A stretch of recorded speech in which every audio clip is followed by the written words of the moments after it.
everyone. Have you ever thought that one day the high-speed rail could run on the seabed? As a big country in infrastructure construction, China has been frantically building roads and bridges in recent decades. After the Hong Kong-Zhuhai-Macau Bridge, it has to challenge another world problem.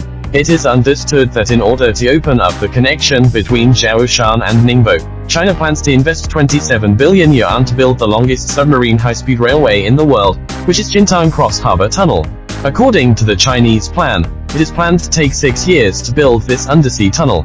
As soon as this news came out, foreign netizens said it was incredible that Chinese people only need to spend 6 years and 27 billion yuan to build the world's longest undersea high-speed rail.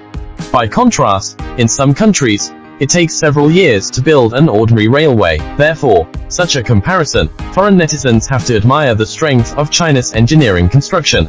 Jintang Cross Harbor Tunnel is one of the most important projects of Ningbo-Zhoushan Railway, and its construction difficulty is world-class. Almost every meter has great difficulties to overcome when excavating. The main project of Ningbo-Fuzhou Railway adopts a combination of bridges and tunnels, with a total length of 16.2 kilometers, with a maximum buried depth of 78 meters, including 8.3 kilometers in the middle of the sea, 50 meters in the sea area. This also means that in the process of subsea tunnel construction, it is necessary to implement multi-section tunnel entrance docking, which ranks first in the world in terms of tunnel section length and docking difficulty. After completion, it will set a new record for the length of undersea tunnels in the world, and it will also be the first undersea high-speed rail tunnel in China. The total length of the single tunnel is 16.2 kilometers, and the length of the submarine shield is 11.21 kilometers, which is the largest in the world in terms of the length of the underwater shield tunnel and the cross-sectional scale of the shield. The subsea tunnel mainly adopts the combination of cut and cover method, shield method and mining method. In the shallow place with soft soil in the land section, the construction technology of cut and cover method is adopted, and the ground is directly excavated before the interior is built. The structure that can support the tunnel is built first, and then restored to the ground. But this method is useless for places where the seabed is very hard.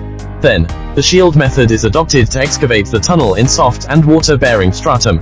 It is necessary to disassemble the shield machine as a whole, send it to the excavation section, and cut the device from the extremely soft muddy place for excavation. Then the shield machine needs to support the surrounding rocks with its own shell, and at the same time, while pushing forward the excavation, it transports the soil, gravel and mud to the outside of the tunnel through the conveyor belt. When geology is complex and hard rock layer, it is necessary to excavate by mining method, and excavate the section by drilling and blasting. In order to avoid collapse, we can only excavate slowly and carry out blasting many times. When China built the undersea tunnel of Hong Kong-Zhuhai-Macau Bridge, which is called one of the 7 wonders of the New World, it adopted the immersed tube method. First, the immersed tube tunnel was built on land, then the immersed tube was placed on the seabed, and finally it sank to the seabed for splicing in turn. The immersed tube tunnel of Hong Kong-Zhuhai-Macau Bridge is 6.7 kilometers long. The Jintang Cross Harbor Tunnel adopts shield method, and the total length of the Cross Harbor Shield section exceeds that of Hong Kong-Zhuhai-Macau Bridge by nearly 10 kilometers, which can be called the largest cross harbor tunnel in the world. Therefore, from the engineering quantity analysis, the construction of Jintang Seawall is far more difficult than that of Hong Kong-Zhuhai-Macau Bridge. In addition, the local natural conditions have also had a very adverse impact on the construction. The first is the influence of water pressure. Because Jintang Cross Harbor Tunnel is located in a zone with a water depth of 78 meters, its seabed pressure is as high as 1 megapascal, while the most advanced construction technology in China can only bear the pressure of 0.7 megapascals. Even the Cross Harbor Tunnel of Hong Kong-Zhuhai-Macau Bridge has a pressure of only 0.8 megapascals during construction. At that time, China still needs to achieve technological breakthroughs in this respect before starting construction. Once this undersea tunnel is successfully completed, it is obvious that there will be a new breakthrough in China's infrastructure technology, which marks a deeper development of China's infrastructure.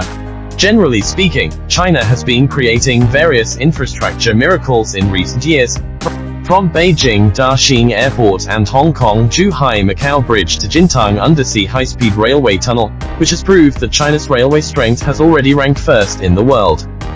No matter how difficult the project is to build, Chinese people can always build unexpected buildings. What do you think of China's construction of the world's longest undersea tunnel? And tell us what you think. Enjoy.